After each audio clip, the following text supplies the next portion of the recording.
DM i bueskydning præsenteres i samarbejde med Bueskydning Danmark af Baldurs Archery, Claus Buch Tømmer og Montage, Niels Vium, Troels Hansen Tømmermester, Lalandia, Tømmer og Snedker Enterprise og Køge Kommune.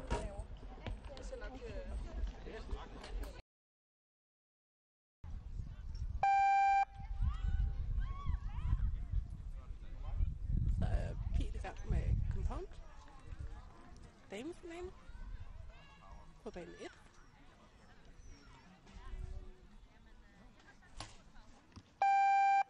Og så er det Sofie på bane 2. Og Pil starter med den 10'er.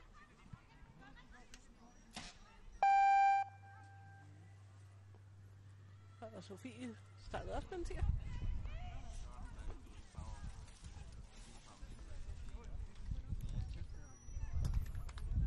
Så er det Jens tilbage i studiet. Så er jeg tilbage. Tak fordi du lige tog over her, Maria. De startede det 20.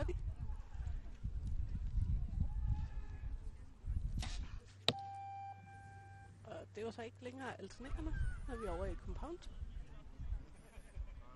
Det er alternerende.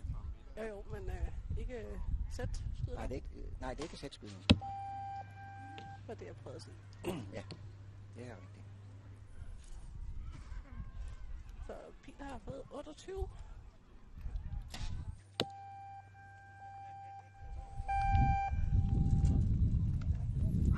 Et point bagud. Så til dem, der ikke lige kender compound, så har de jo, de ser lidt anderledes ud end alle de andre. Så de har nogle trissesystem, så når man trækker op til maksniveau, så trækker man lige over, og så er man tilbage på, at der finder en tredjedel af trækstyrken tilbage på fingrene.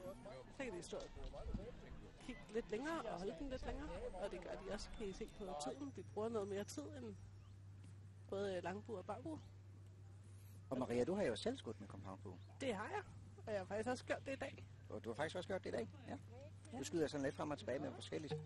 Ja, men jeg har skudt mest compound igennem hele mit liv. Ja. Så der har jeg skudt i 3 år, og så havde jeg en lille pause på 11 år. Ja. Og så kom der i 10 års skydning med compounden, før jeg skiftede til barbu. Okay. Og hvordan er forskellen, som du oplever det, når du skyder med de to forskellige typer buer? Compoundbuen kræver lidt mere finmotorik, fordi den er lidt tungere ude i stabilisatoren. Ja. Jeg kan se, det der vender ned mod græsset lige nu, og vender helt fremad. Ja. Så der sidder en hel masse vægt derude. Og jo længere væk vægten er, jo mere moment er der. Ja, og jo tungere bliver den. Lige præcis. Ja. Men det er så også det, de udnytter, ved at de kan stå med den længere. Ja. Og vi ser Pil, hun står rigtig længe med den der, ikke? Jo. Måske endda lidt for længe. Ja. Og hun så ikke så tilfreds ud med det skud. Men det er også blæst en lille smule op derude. Ja. I forhold til i formiddags. Ja.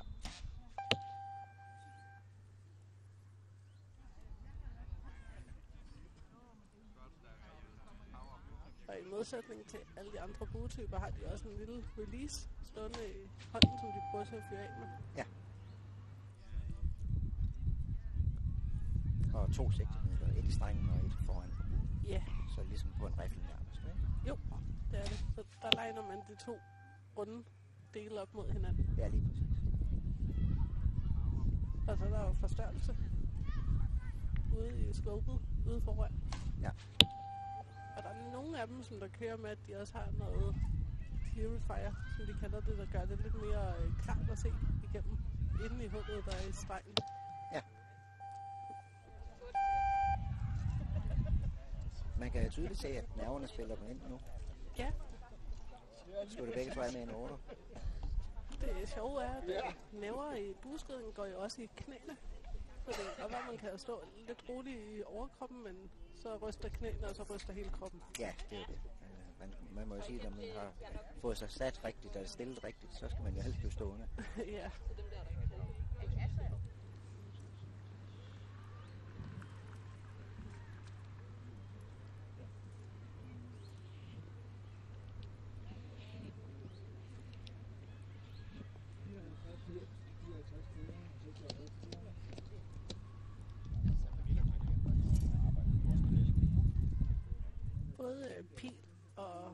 Sofie er jo landsholdsskytter. Ja. I hvert fald Pil har fået en Broby-makker, og de begge to er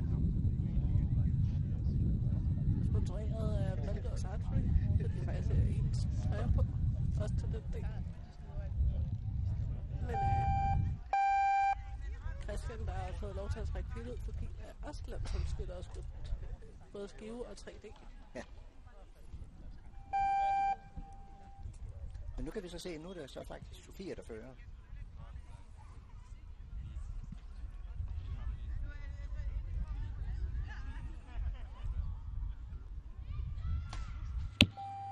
Men 10 point til Pil. Men Pil er jo faktisk reelt på sit sidste år som ungdomsskytte, men alligevel stiller op i CM, hvad er det, DM for senere. Men det har hun gjort i mange år. Det har hun gjort i mange år, ja. Og det er jo også fordi, at når vi er oppe i den aldersgruppe, så skyder senior og ungdomsskytterne på samme afstand. Ja. Så det giver meget god mening at få lidt ekstra træning. Ja. Og hun har jo talentet til det. Absolut. Jeg så faktisk for lige omkring 1,5 måned siden, at Pil hun blev nordisk mester for ungdom. Ja. Og det er flot, fordi det er heller ikke så nemt mere. Nej, der skal meget til. Og der går lavere i den end på en anden måde end her, men det er stadigvæk lavere, man skal lære at tolerere. Så jo mere træning vi får, jo bedre. Ja, lige præcis. Og 9 her til Pil, så 28 point.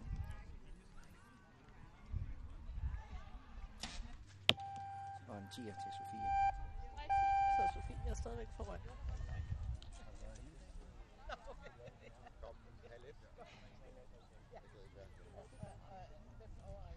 Og man må jo sige, at i compound-klassen på det her topniveau, som det jo er, der er 3 points forspring efter de første 9 pile jo ret meget.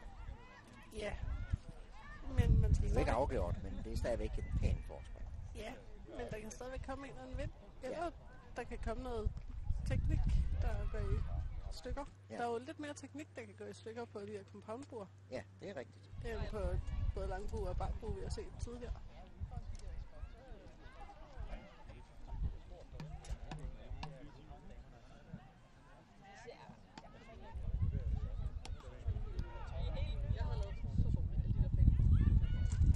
Man kan også se, at nogle af skytterne, de står og snakker lidt med en bagved. Det gør de også for at prøve at tage lidt af næverne.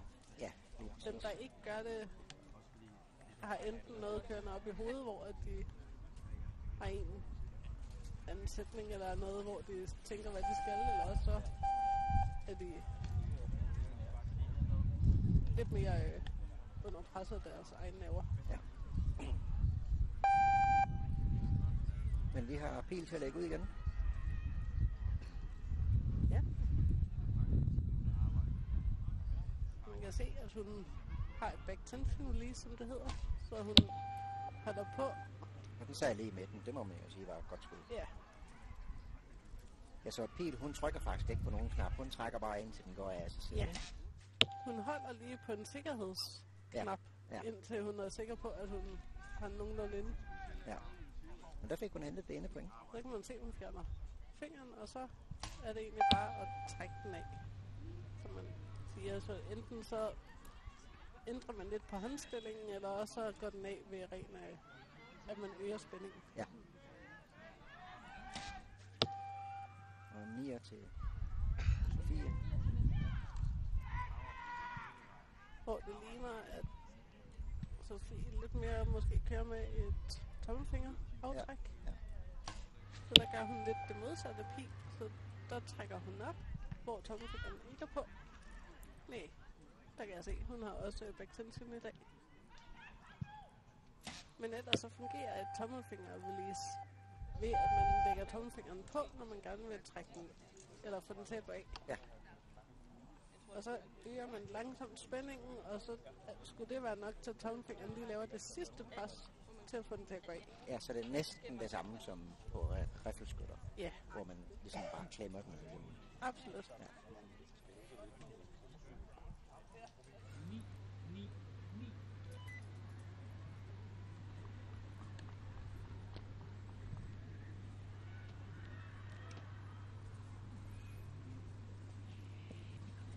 de skød begge to 27.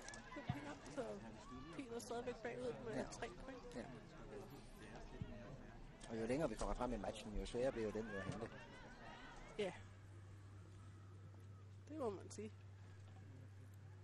Sofie har fået sin medspiller fra Glostrup til at trække piler med kæmpen dernede. Ja. Hun er en af de laveste spillere på banen. Det er heller ikke så tit, man ser. Det er helt lave. Men det findes, og det ændrer ikke rigtigt på, at man kan komme til tops i bueskydning. Det er jo det fine ved bueskydning. Ja, alle kan. Ja. Ja. Og man kan næsten heller ikke blive for gammel.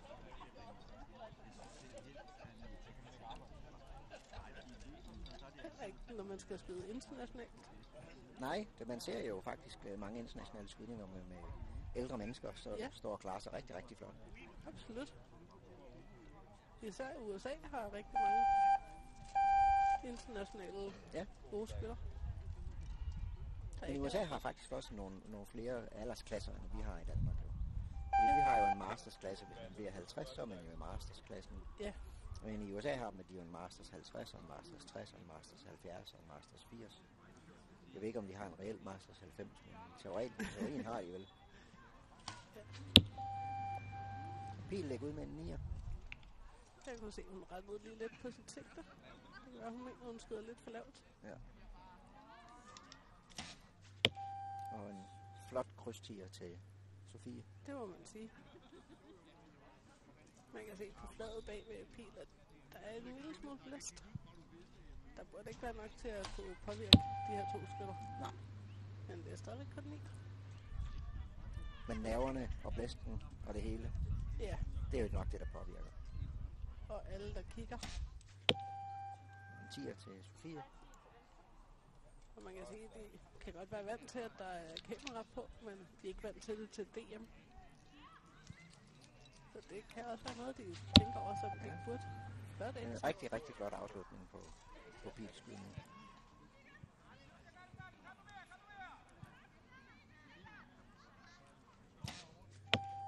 Og en krydstiger til.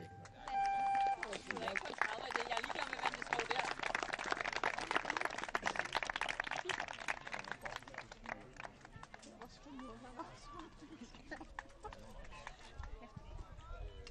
Så skal vi bare have dem til at bekræfte, at det var med. Ja. Men umiddelbart, så tror jeg godt, vi kan sige, at Sofie, hun er nu den nye danske mester. Det må man sige. Og Pil er sølvvinder. Ja, og Sofie er jo ikke bare en hvilken som helst skytte. Det er jo hun kommer ud af en helt buefamilie. Ja. Det er i hvert fald både far og lillesøster, der også skyder. Ja. Men det ser vi jo tit i bueskydningen, at det bliver til familier. Ja, og det er jo også fantastisk. Det er det. Så man kan faktisk godt stå til en konkurrence, hvor man er far, mor og 2 børn, og så står og dyster. Ja. Og hvis de dyster i den samme klasse, det kan man jo også. Man kan godt vælge at stille op i en bedre klasse. Eller en højere, svær aldersklasse. Ja. Hvor senior altid vil være den højest dominerende. Ja. Så masters kan stille op i senior. Ja. Det har vi set rigtig meget i Italien.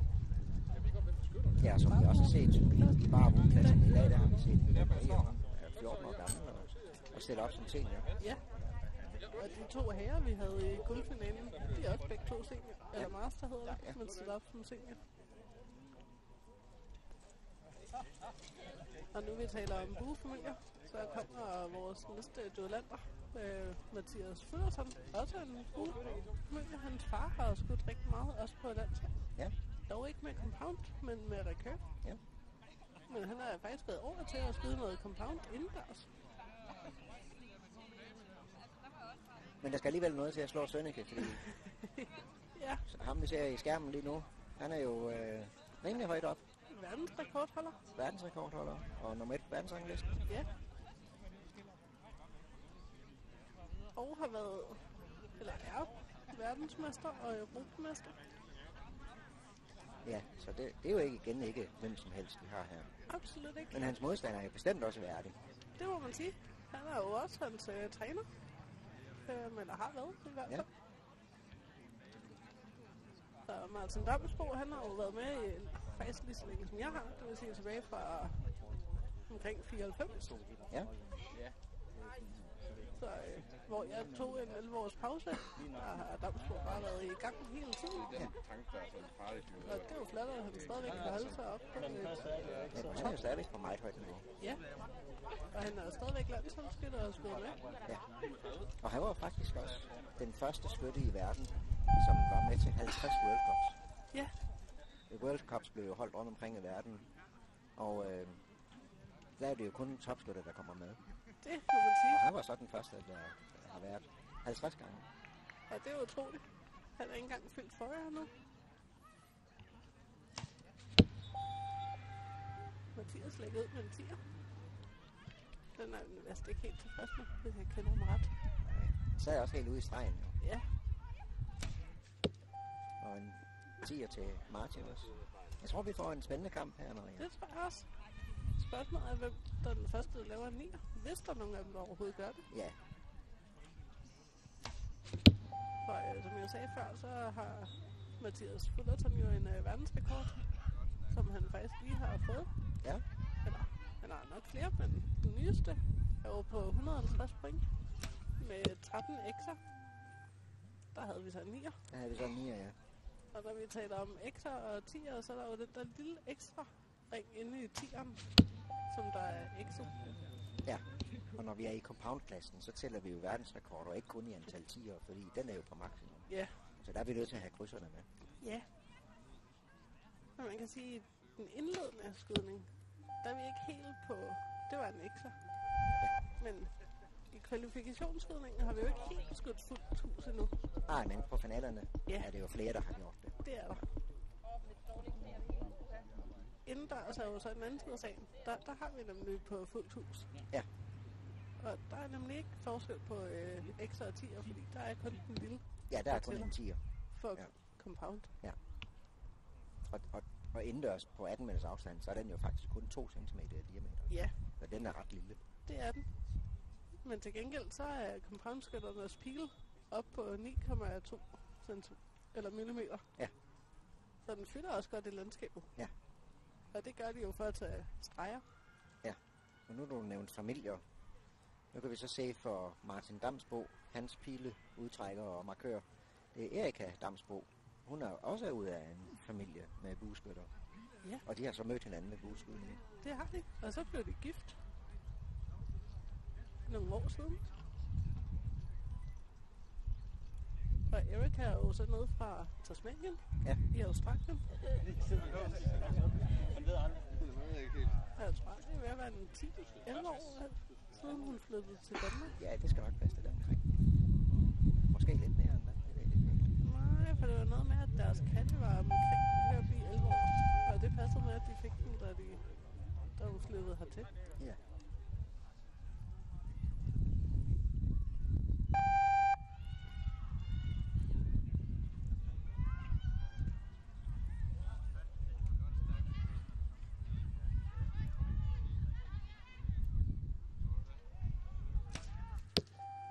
En 9'er mere til Martin.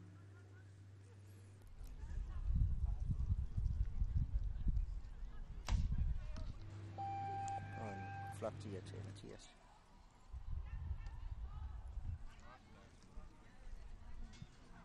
Man kan også begynde at se lidt på deres stabilisatorsystem. Der er jo en stabilisator, der går fremad, og så er der en, der går ud til siden og sidder gerne lidt lavt på de her buer. Ja. Når vi kommer over til recurve senere, så kommer vi jo til at se et helt andet stabilisatorsystem. Ja. Og hvad er fordelen ved at have en, der ligger bagud på en compound også? Jamen, vi har jo faktisk både bagud og nedad. Og nedad, ja. Frontstabilisatoren vender sådan set også nedad. Ja. På de fleste compound-buer efterhånden. Og det er jo igen lidt med vækstrængsprincippet. Hvor at vi, hvis vi peger stabilisatoren lige fremad i forhold til buen, og vi så skal ud og sigte højt, så kommer stabilisatoren til at pege opad. Ja. Og det er lidt sværere og hårdere at holde den, når den gør det. Så hvis den lige peger lidt nedad, så fungerer det faktisk meget bedre, og det er meget nemmere at holde buen. Og så peger den faktisk nærmest lige ud, når man egentlig står i optræk på Ja. de lange afstande. Og den, der så sidestabilisatoren, som vi kalder den, den enkelte, der peger nedad og bagud, den opvejer så lidt af vægten af det, der er foran, sådan så buen kommer til at stå lidt mere stille. Ja. Og sideværs, der opvejer den så det moment, som der er fra sigtet, der vejer den anden vej. Ja, fordi sigtet er jo noget større på en compound bue, og noget kraftigere bygget end på for eksempel en recurve-bue. Ja, Så den vejer jo naturligvis noget mere. det gør den. Men den skal også være lidt kraftigere bygget, fordi den der compound-bue, den har noget mere smæk på, når den får fyret afsted med trissystemet. Ja. Og man kan sige, det meste af energien kommer ud i pilen, men der vil stadigvæk være lidt tilbage, der ender i hele buen. Det vil der jo være, ja. Og det er også derfor, man kan se, at der er sådan en gummidel ude i vægtdelen af stabilisatoren, og den tager også nogle af de her svingninger, der er. Ja.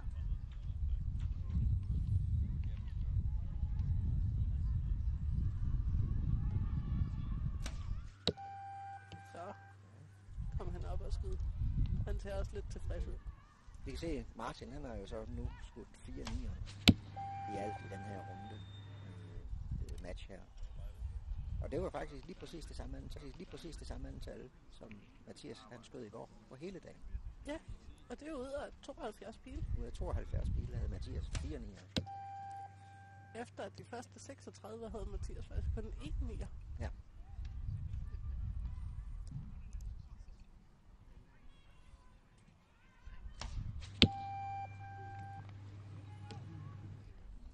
Så nu er de tilbage i at skyde 10'er.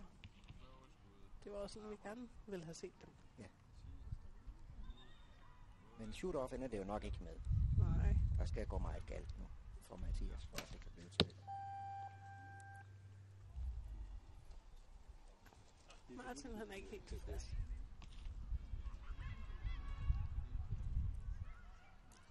Men en lille sjov detalje om Mathias, det er, at hans far er også ude og kigge i dag.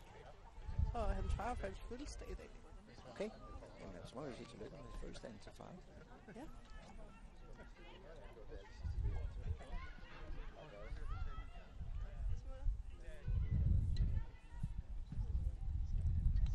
Jeg så altså en smurt herude tidligere på dagen. Men jeg kunne stadigvæk at finde et eller andet sted. Det skulle jeg tro.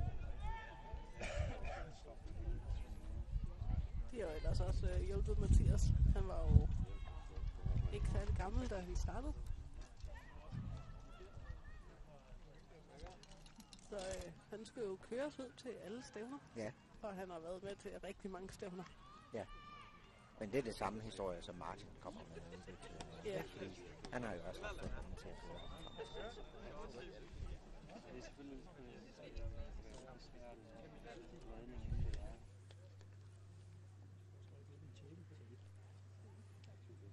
Og det ser vi jo igen og igen. Mange af de unge mennesker, vi har, deres forældre støtter dem jo i alt. Ja. Og kører dem, og betaler, og kører igen. Ja. Og det koster jo desværre rigtig mange penge, når man er oppe i den klasse. Det gør det, ja. Og man skal jo til alle steder. Det skal man. Og igen en familie. Vi har jo en familie på Bornholm. Der bor en familie på Bornholm, som er på Sjælland, eller i Jylland, eller på Fyn. 2-3 gange om måneden for at komme til stævne. Ja. Og det er altså hatten af, fordi det er ikke flyver. Det er bil og båd. Det er bil og båd, ja. Så det er tidligt op, og så afsted. Og en 9 mere til Martin. Han har ikke helt sit game med i dag. Nej. Det kan være, der er gået lidt nerver i den. Selvom vi er gode til at klare de der nerver, så kan man stadigvæk ikke altid være helt foruden.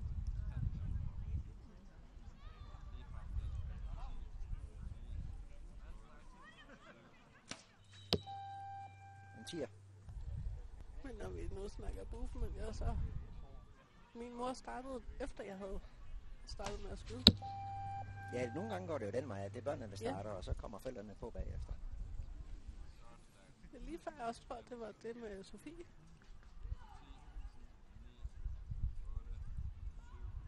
Uden at være helt sikker. Men i hvert fald så Martin Damsbo han har jo faktisk engang været med på en holdskydning med hans 2 brødre. Ja.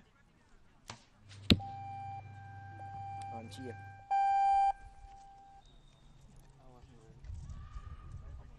Desværre så er brødrene ikke fortsat med at skyde. Men her i Køge, hvor vi er i dag, der er den ene bror faktisk meldt sig ind for nogle år siden. Ja. Og han kan stadigvæk finde ud af at skyde. Ja. Man kan faktisk se Mathias' kæreste, der står lige ved siden af ham og snakker med ham lige i øjeblikket. Hun kommer ned fra Italien og er på ungdomslandsholdet dernede. Ja. Og skyder også med compound. Hun er ikke helt tilfreds med det danske vejr. Ej, det er også lidt køligere her. Det må man sige. Og lidt mere vind. Og lidt mere regn. Ja. Men vi har lyserne, Ja. det må vi bryste af. Jeg talte med hende lidt tidligere på dagen, og hun var sådan, altså nede i Italien, når det regner, så er det jo, altså, der kommer man jo ud og er glad for regnen, fordi den er jo varm.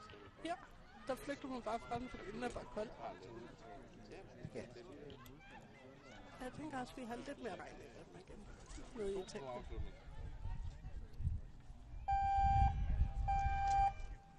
Til gengæld, når det regner i Italien, så regner det rigtig meget. Vi var dernede på 3D-landsholdet for nogle år siden. Og der var jeg glad for, at jeg ikke skulle ud og skyde, mens det regnede rigtig meget. Ja. Så, nu er vi tilbage med det. Er det. tilbage i krydstiden. Det er også sidste ende.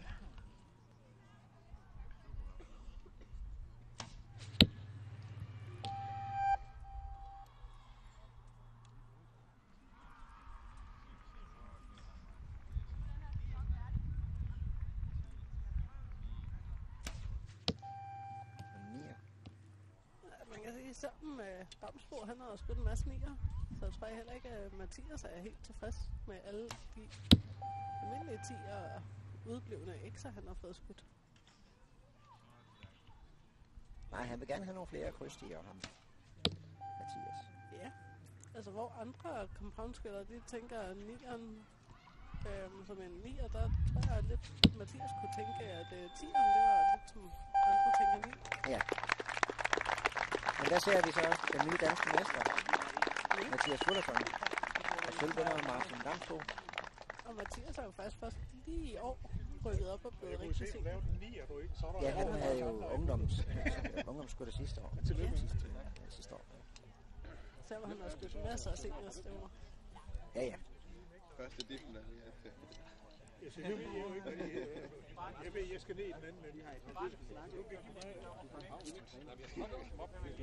Ham kommer vi til at se meget mere til. Det der så sker ikke, det er jo så, der går man direkte til træneren først. Og jeg er ret sikker på, at havde nu compound der med på det. Jeg har lært her, at der går man godt. Næste finale!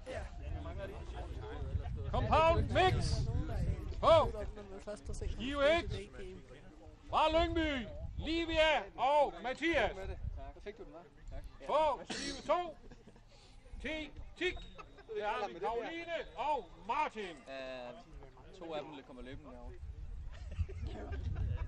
Det ser voldsomt elegant ud. Mathias, til Sydland, så starter vi, og de slutter. Nej. Mathias, de står dernede. Så er vi ved at gøre klar til noget. Ja, men han så ikke i filmen.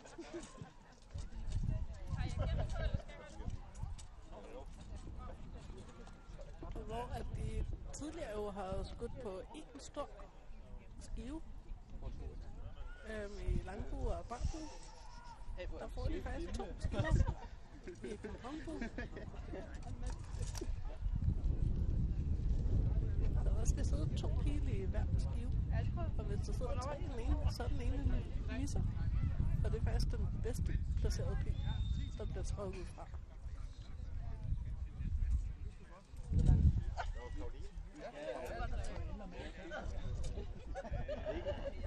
Ja, men som vi så også før, med både langbue og med bare bue, så skal vi jo have 2 personers hold.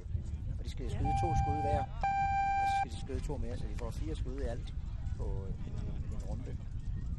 Og hvordan afgøres matchen så, når det er compound? Fordi det er jo lidt anderledes. Jamen, tidligere der har vi jo igen haft USA-skydning, når det var mixholdene. Men her i mixholdet compound, det er ligesom almindelig compound. Det er på fuld score efter 4 runder. Ja. Så det vil sige maksimum point, det må så være 240. Ja.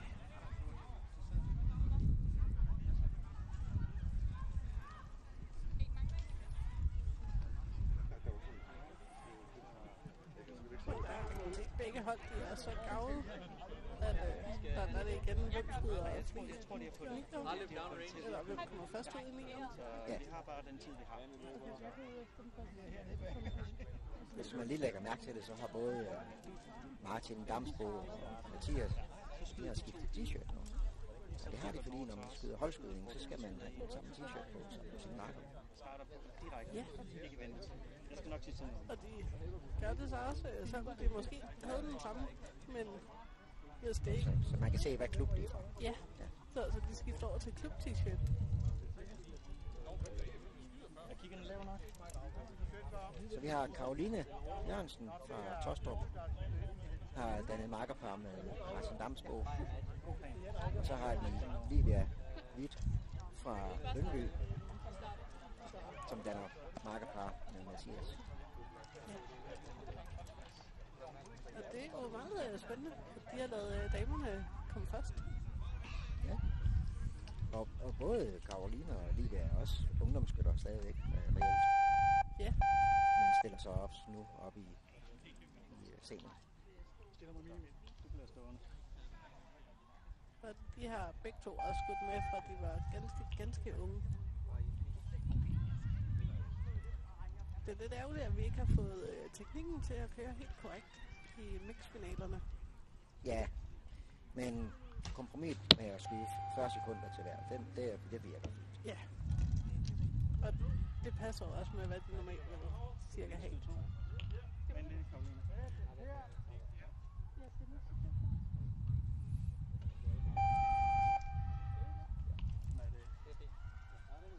Men det ligner, de måske har fået den kodet korrekt nu.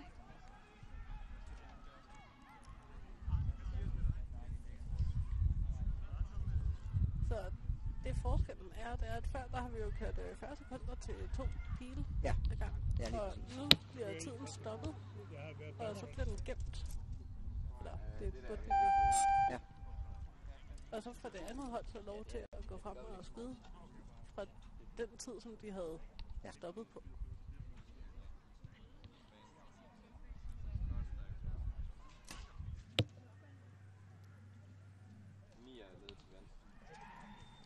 Det kan jo godt stresse lidt, at de kommer til at gå lidt for hurtigt frem, de her folk fra Tostrup. Ja, det tabte de da nogle sekunder på. Ja, men man kan se, nu stopper den på 35 sekunder. Ja, det har de så tilbage til 2 pile nu. Ja, og det kan de sagtens.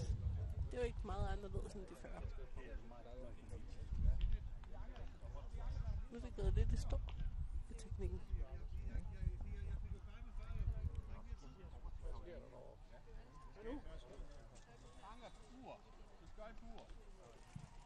Og det startede meget godt ud.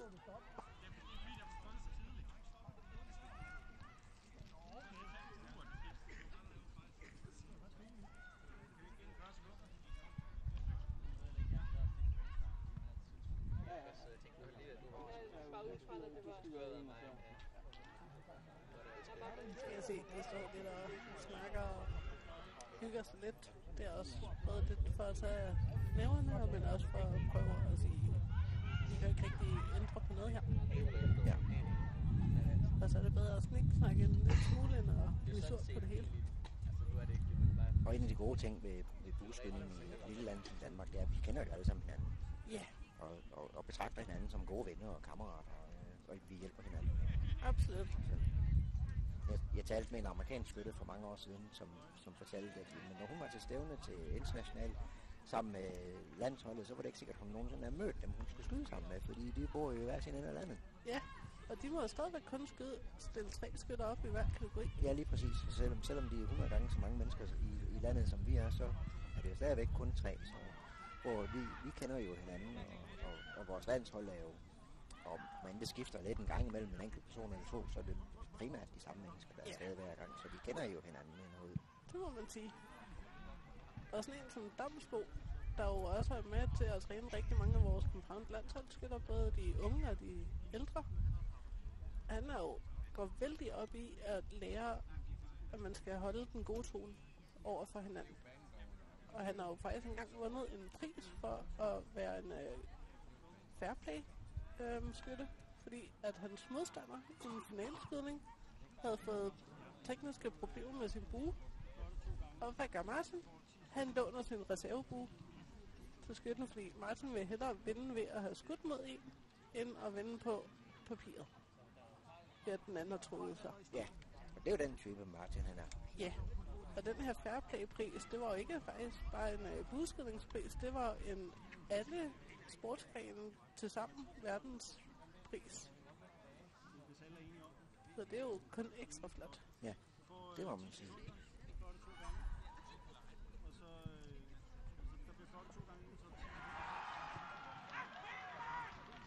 Jeg ved, om vi får sat det her i gang igen snart. Nu kører de på almindelig manuel tid.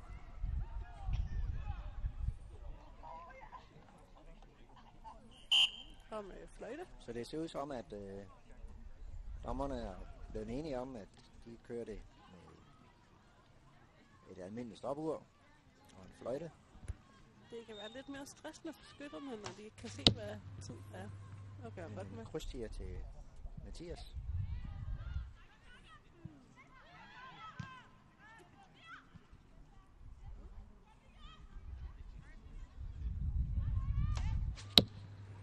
Og en tiger.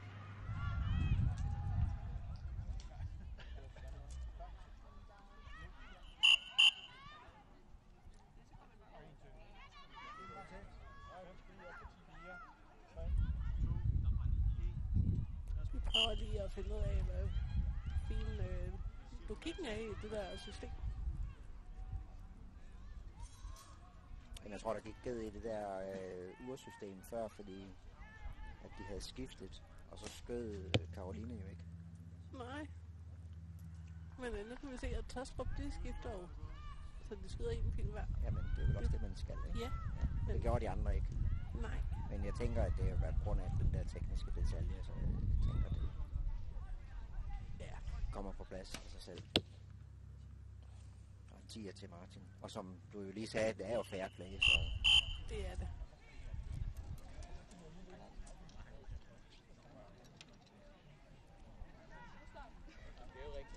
Men mangler lidt vilje ikke at skyde. Bare lavet den køre, lige så jeg ved tænkte, med at at det skulle ikke så tager vi til næste. Det var bare siden hun stadigvæk stod med buen i hånden. For jeg tænker, når den så fløjter igen, så tænker jeg, okay, men så har I lige skudt, så er det også igen. Så må det være lige ved igen. Men det er også typisk set, at de her skytter, de nogle gange så stresser det lidt mere at sætte buen fra sig hele tiden. Så er det nemmere bare at stå med den.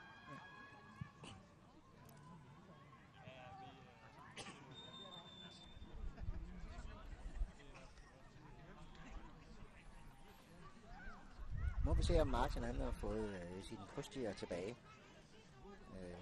Det gik jo ikke så godt for ham i den endelige duel. Nej, Men vi vil gerne se, om vi kan få lidt mere spændende match i den her. det kunne være rart.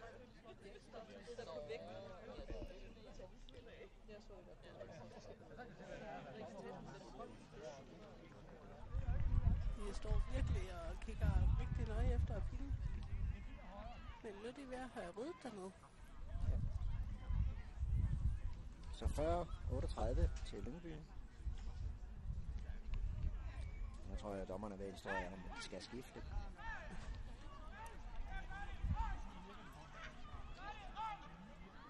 Og måske også lidt om, at vi måske er gået tilbage til, at der er 10 sekunder ventetid, og så 40 sekunder til 2 pile. Men vi får Tostrup til at starte.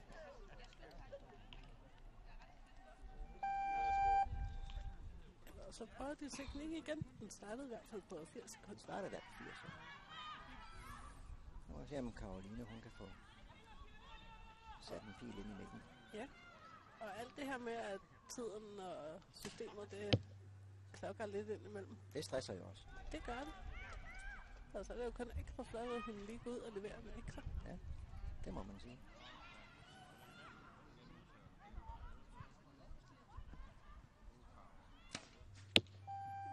Og 9 til Martin. Det er som om, at hans pil ikke rigtig helt gerne vil ind i 10'eren i dag. Nej, det er bare ikke lige hans dag.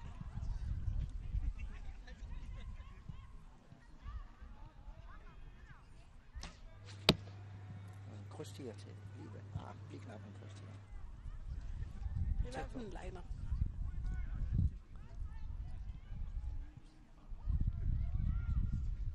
Og det jeg plejer at sige, at Mathias, det er jo nærmest roligheden selv at se på, når han skyder. Men det var lidt shaky, det skud. Ja. Han røg så også helt ud uden for krydstiggerne. Det gjorde den. Men de er 45 sekunder tilbage derovre.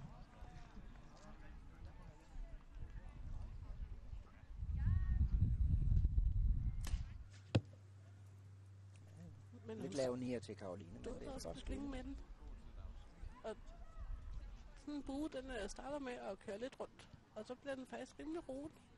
Og så er det, de gerne skulle nå at få skudt, fordi når den først begynder at bevæge sig derefter, så bevæger den sig rigtig meget. Ja, og så kan man ikke holde den stille igen. Nej.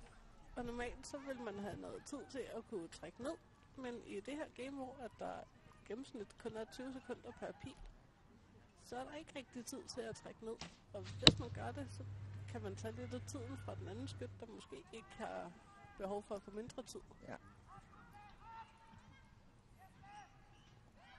Men indtil videre har Lyngby jo leveret kun 10'er. Det må man sige. Det er virkelig flot skydning. Og så en mere der. Det må man Præcis. sige. Den kan jeg godt være tilfreds med. Den er inden for stregen.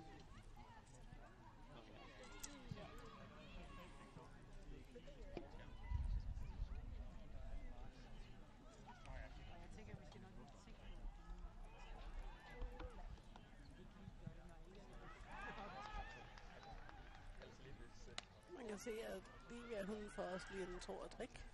Det kan man også bruge lidt til at fjerne lidt af stressen eller lidt af nerverne. Ved lige at gøre nogle små ting. Sådan så man helt automatisk kommer til at tænke på noget andet, end hvad man egentlig står og laver lige nu. Ja.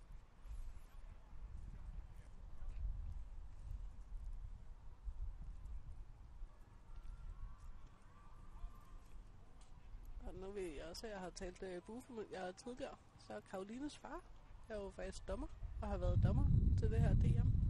Ja. Og når der er dommere, der er i familie med nogle af skytterne, så får de jo lov til at dømme alle andre end de skytter. Og nogle gange, så er der så få dommere til stede, at vi er nødt til at have dem til at dømme på deres modstandere. Men til DM, der er der jo rigtig mange dommere til stede. Så der har de jo nok kunne gøre, sådan så at han ikke har skulle dømme på dame compound.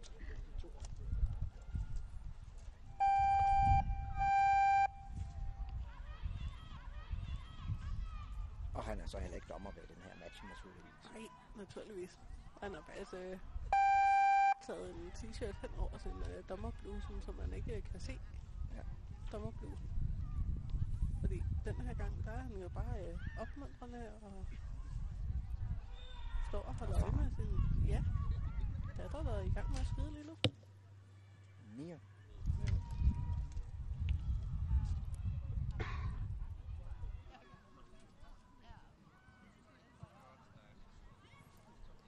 Jeg helt kan huske de danske rekorder, men hvis Lyngby bliver ved med at lave fuldt hus, så er det lige før, jeg tror, at de faktisk kan tage en dansk rekord på det. Det tror jeg godt, du kunne have ret i. Jeg ved ikke, om den danske rekord på mixhold, om den er ude i, at vi har talt krydstiger. Nej, jeg ved ikke. Det må man måske godt tro lidt, fordi vi har haft. Så er jeg faktisk lige midt i. Det må man sige. Det er en ren spejder. Og spejder, det kalder du, fordi krydset inde i midten er sådan et ansigt. Den kalder man spejder. Ja, den ligner jo lidt nogle for en ben. edderkop. Det var tæt på, Det var tæt på at være det det samme. Det er det, vi kalder bueskydning på højt plan, det her. Det må man sige. Men det er jo også 2 internationale skytter.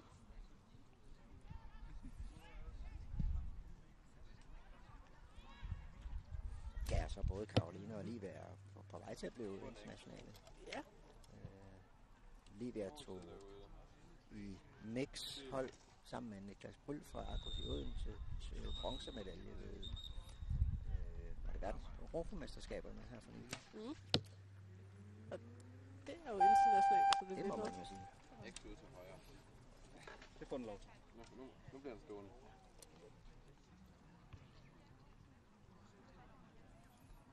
Og selvom en forskel på 5 point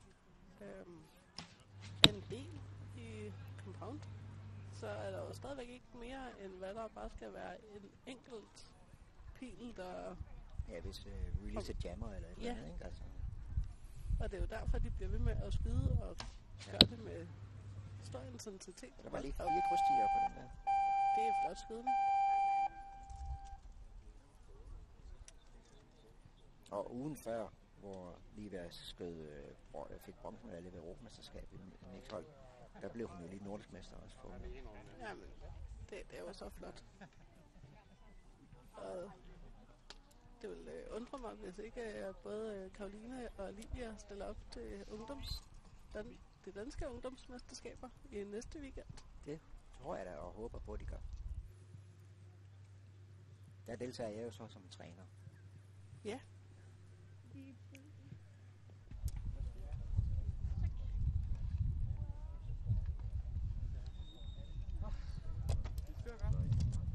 Og har du så været her i den her omgang som træner, eller som...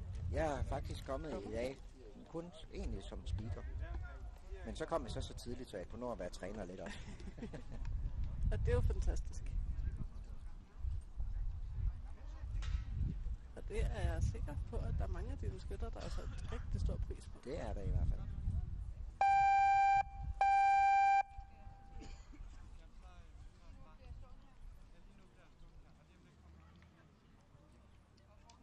Det er rart. Og men det er ikke nødvendigt, men det er meget rart at stå, når man skyder, og have en træner i ryggen. Ja, eller bare...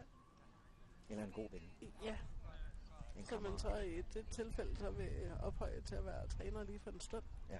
Det har jeg selv gjort til en række danske mesterskaber, hvor at der var en langbueskytte fra Varde, der stod bag mig. Ja. Og igen beviser det jo også, at man kan godt være træner for hinanden på tværs af klubber. Det kan man nemlig. Og det er jo igen, bueskydning i Danmark er så lille en sport, at man bare går over og prikker folk på skulderen. Og så siger de næsten altid ja, medmindre de skal ud og skyde sin egen finaleskydning lige kort efter.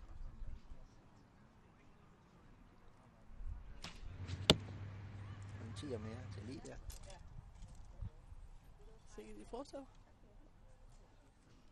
Og her der har de nok ikke så mange næver på i forhold til den anden modstander. Er så langt bagud efterhånden, men til gengæld så har de så deres egne næver imod, så fordi de godt kan se, at de måske er ved at lave noget rigtig, rigtig flot skydning, der kunne give noget rekord. Ja, det kan de jo selv følge med i. Det ved de jo godt. Ja. Der var en fin tier.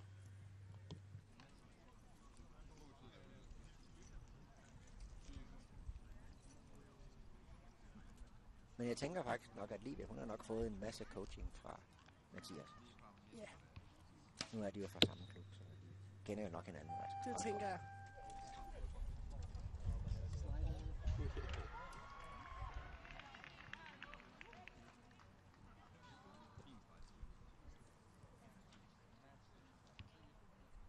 Ja, man kan godt se, at hun twister lidt i armen. Lidt mere end hun... Ja, hun ryster lidt nu, ja. Ja. Men det er ikke nok til at slå den ned i kurs. Nej, det må man sige. Så bare Mathias, han kan holde på.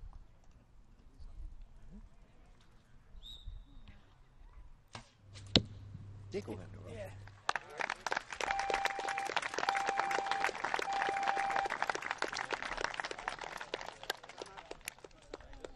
Så er der fuldt hus. Det er godt. næsten ikke være smukkere. Nej, det er ikke så meget at gøre der. Og så tager den der. Og kommer tilbage her. Det må man sige. Man kan se Mathias' far, der står med solbriller på. Han er stolt. Så nye danske mester, det er så Lyngby Buskelag for Compound. Og Tostrup for sølv. Ja. Maria, det var en rigtig stor fornøjelse at have dig med her på banen til at forklare lidt omkring compound-huslinjen. Det var så lidt. Så det var rigtig hyggeligt. Så det er videre til Compound Damer. Bronzemedaljen Lilia Halsvig Knudsen fra Lyngby.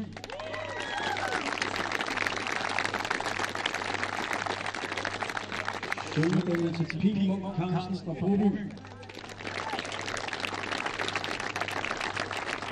Og guldet går til Sofie Louise samt Markusen fra Glostrup.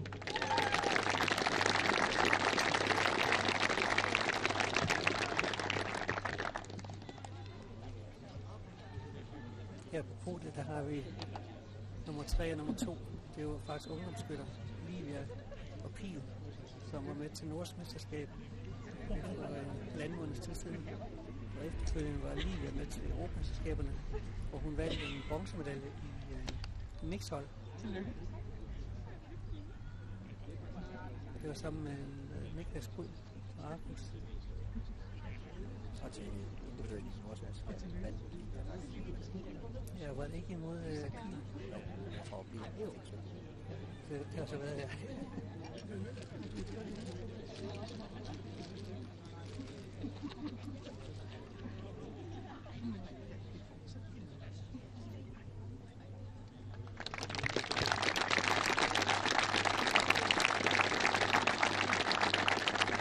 Tak til Compound Damer.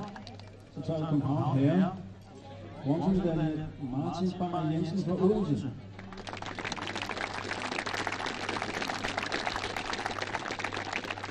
Sølv går til Martin Damsbo fra TK.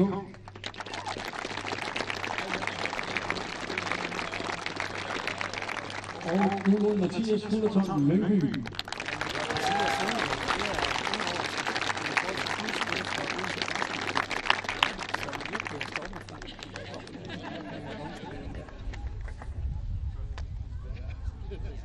Han ser også meget glad ud. Og sved jo godt. Det må han gjort. Odense Boligklub er jo en af de helt gamle hæderkronede klubber her i Danmark.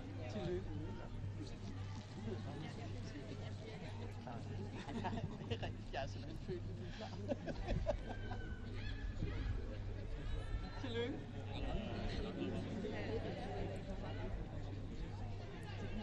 Det kan man sige, det var nok ikke en helt stor overraskelse, at det var Mathias, der bevægede sig. Nej, men man kan jo næsten tillade sig at sige, at det er en stor skuffelse, hvis det ikke han vandt. Det viser bare, hvor stort det er,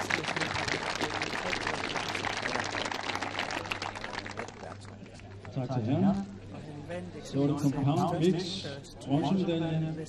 Det går til Broby, Christian Holbæk og Pil Munk Carlsen.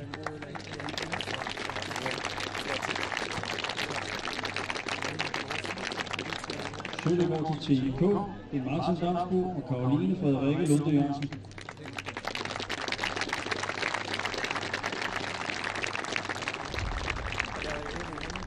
Og guldet, det går til Lyngby, Livia Halsvig Knudsen og Mathias Fullerton. Og lad os lige sige, at guldmedaljen stod i en dansk rekord, at de tangerede verdensrekorden med 160 og 9 ekstra. Det er faktisk en tangering af den rekord, som Mathias har sammen med Tjana Jensen. Det må jo også være fint.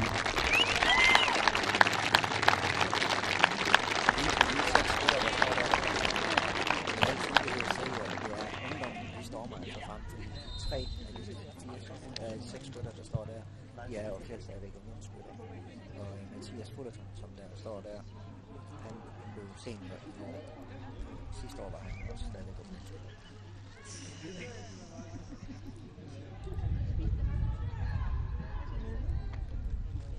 Og Camille, som står med medaljerne, holder dem til Eva. Camille Camilla. Beauty contest. Tillykke. Hun har været med til Nordisk Mesterskab også nogle gange. Hun var meget rig.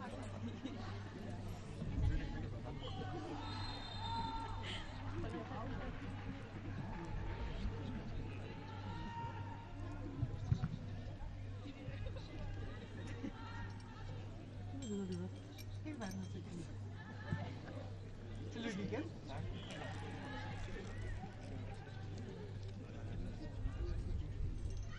Du må have været hjemme og øve sig. Nej, ja.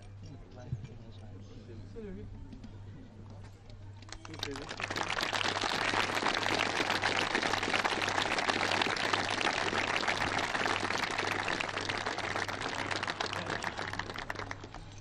Tillykke til København Mix. Så DM i bueskydning præsenteres i samarbejde med Bueskydning Danmark af Baldurs Archery, Claus Buch tømmer og montage, Niels Vium, Troels Hansen tømmermester, LaLandia, Tømmer og Snedker Entreprise og Køge Kommune.